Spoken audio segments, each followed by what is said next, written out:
السلام عليكم ورحمة الله تعالى وبركاته. halkan waa sakariya Soomaali iyo wadanka Australia.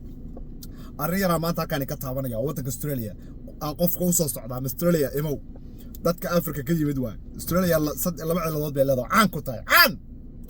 La wada yaqaano nin aan gidaarka dhulka aan ka soo go'in ma jiro. Nin xeelada salkeeda saa soo xagana horta Australia ma joogo. Qofkii Soomaaliya oo kira Australia bari waad imaanaysaa baadana wad shaqaysan. Horta been buu ku sheego waa khaayin waa. Taa waa beentis. waxaa jira dadkan Asianka markay Australia yimaadaan waxbay isku adstaan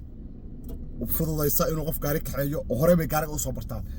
shaqada qaabka loo sameeyo waxa la sameeyo online ka eegaan oo hore u sii sameeyaan markay yimaadaan wax kasta oo sheego macquul macna sameeyaan shaqa hore laga geeyaa Asianka qofka Soomaaliga iyo Afrikaanka sidoo badan yihiin geeska Afrika waa imaanaya waa maxay uu leeyahay soo istaagaya shaqa marka ma helo luqadana waa adag tahay meesha badan ay ku soo aadaan meel bila shaqaa Sydney Melbourne magaalooyinka adduunka ugu qaalisan baa qofka hotel laga soo ka kuma laga keenay saad meelaha dhalaanka habba dabaq dheer saa ugu hoos maraysid ayaad ku dhufanaysaa xagee ahdaa waad leedahay laba Soomaaliya oo Australian oo marxuumina oo halka baraaya ku dhigtay oo maqaaxi taagan oo fudskana meel yahay taagan ayaa ku imaanaya waxay ku oranayaan xalaalada aad oo ka guur magaalada ka tumbayo halka ka baxay ku oranayaan magaalada camirayso quruxda badan halkaas aad ka baxaysaa هذا إيشيانكو دتك كيما هذا بوتان iyo Philippine iyo Hindida qayb kamid ah soo xabad Ingiriisi garanay zero ah ayuu wuxuu ka shaqeynaya warehouse magaalada guur afar door mar saacad laakiin qofka Soomaaliga uu yimid dadkii hore joogay ba ka waalayo ku oranaya waxba waray luqad iyo ma taqaana af Ingiriisi ma taqaana asaga u boowato garaabo ka dhirgay halkan ku soo istaago ayuu istaaqada ka hor istaagaya wuxuu ku leeyahay xalaalka aad chickenka aad meelba meel inta ka xuntahay ay saa Soomaali isugu turtaa Australia joogta ما فهمت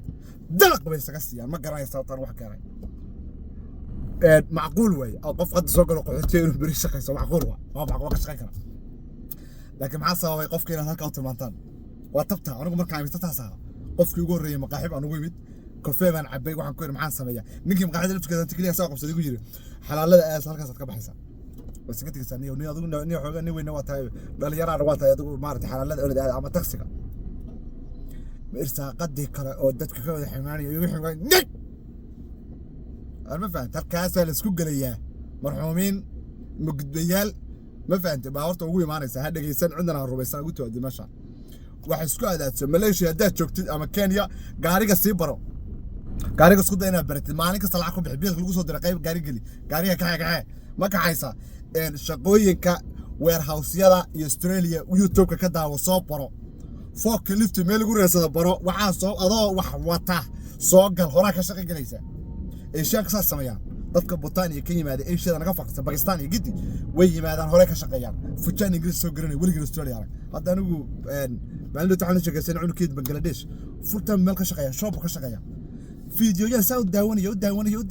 daawanaya system ko dhan halkaan ay shaqo ka hela hadda shop ka shaqeeya Ingiriis yarna ugu yaqaan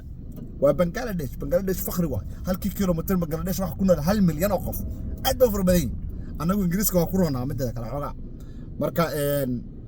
أداد أستراليا تبادد واحد كفر الله يسا أوجي معنا يسا إيريا قالية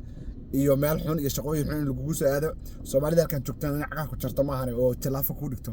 waxba kuma siinayaan shaqa inta xanta ku tilmaamaysa Soomaalida waa saas tuulooyinka aad ku leeyihiin soo wareeg ku leeyihiin kuma tilmaamayaan waxyaalaha magaalada dhexdeeda irsaaqada ku doomaranayaan marka marxuuminta Australia gaskasi xamaalana halkan waa sakari Soomaaliya waddanka Australia